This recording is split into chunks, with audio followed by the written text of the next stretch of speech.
All right, this is my review of the Edge Pro Apex. Maybe I'll do a tutorial later, but I think that's unnecessary. There's literally dozens of tutorials. I mean, the Edge Pro website has tutorials on there. It's probably unnecessary. I'm going to do it anyway, probably, but it's absolutely unnecessary. And there's people who do it probably better than I will. But right off the bat, I love the Edge Pro.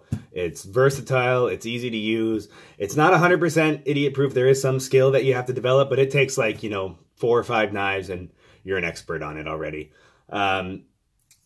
It's the Apex. I really want to get the professional model, but I got the Apex because I'm not made of money. Comes with a nice case.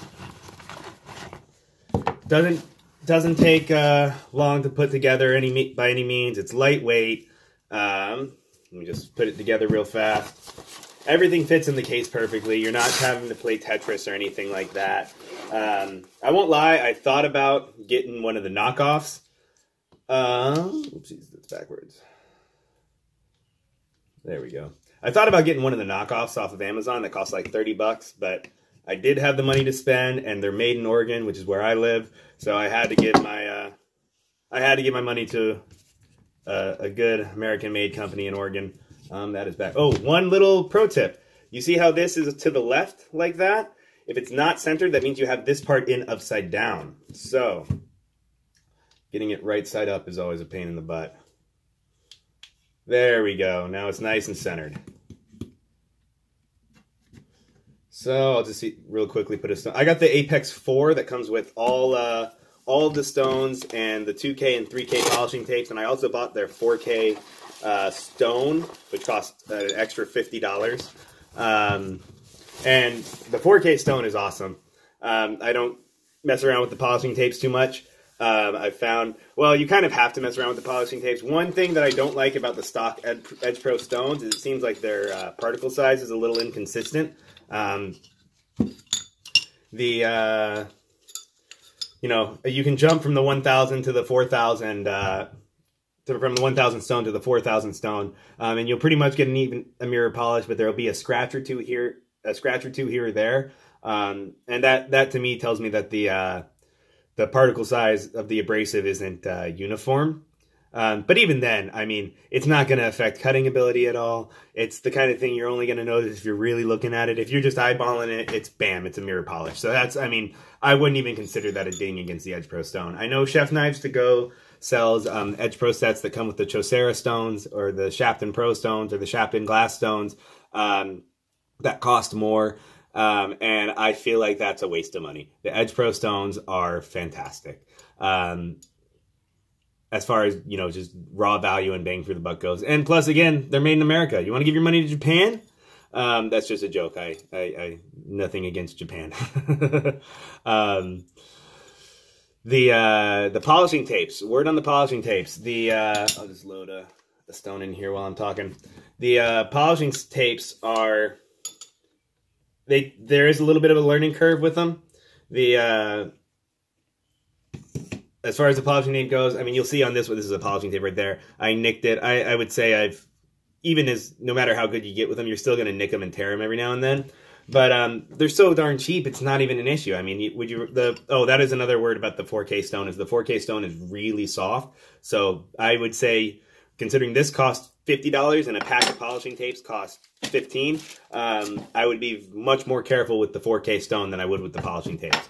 Like, if you're drunk or something and you're trying to sharpen a knife, don't use a 4K stone. Use the polishing tapes because you're going to fuck them up. And they're not a big deal. Yeah, and so I have a few gouges in there.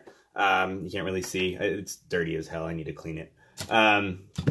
They don't seem to, they dish, the stones don't, this is more so a review of the Edge Pro stones rather than a review of the Edge Pro itself, I think, is what this video is turning into. The stones, they don't dish very fast. They cut really fast. People who are going from freehand to Edge Pro, little word, I mentioned this in my review, in my sharpening tutorial, my freehand sharpening tutorial. You know what, I did a freehand tutorial and there's tons of those. I definitely will do an Edge Pro tutorial too. Probably when I get a better camera because I'm just on my fucking cell phone right now. yeah, the back to the Edge Pro stones. They don't dish fast. They cut fast. The grit ratings for the Edge Pro stones is different than the grit ratings for Japanese stones and most other water stones. So their 1,000 grit stone is probably like a 3,000 grit stone. Their 600 or 400 is close to a 1,000 Japanese stone. Probably the 400 actually is a 1K. The 600 is probably a 3K. The 1K doesn't quite produce a... I don't see much of a difference between the 1K and the 600 on the Edge Pro. I honestly don't use the 1,000 very much, unless I'm trying to get like that. Like I mentioned, there is the problem with scratches here or there. If I'm trying to get a knife to look really, really nice, I will go through every stone. But usually my standard progression is 400, 600, 4K. But yeah, they don't dish fast. They cut fast. Flattening them is easy because I just use this. DMT coarse plate. I would have gotten the extra coarse, but one that was $20 more expensive, and I was not familiar with the DMT plates. I didn't know it goes extra coarse, extra coarse, and then fine. I was expecting it to be like the Lansky or something like that. Ooh, that's another product I should do a review or tutorial on. Where it goes extra coarse, medium fine, super fine, or ultra fine, or whatever. So I was expecting this to be much coarser than it actually is. So if you're going to use a DMT plate to flatten your stones, get the extra coarse or the extra coarse. Don't get the coarse, because it's like the equivalent of a... I can definitely get a paper cutting edge on this stone freehand. So I would say this is probably like an 800 grit or 700 or maybe even 1,000 grit. It's pretty smooth. It does cut really well though, but that's a review for another time. So that being said, I mean, if you guys have any questions, feel free to ask me in the comments, but the Edge Pro is worth every penny. And my kids are screaming, so I gotta go now. All right, bye guys.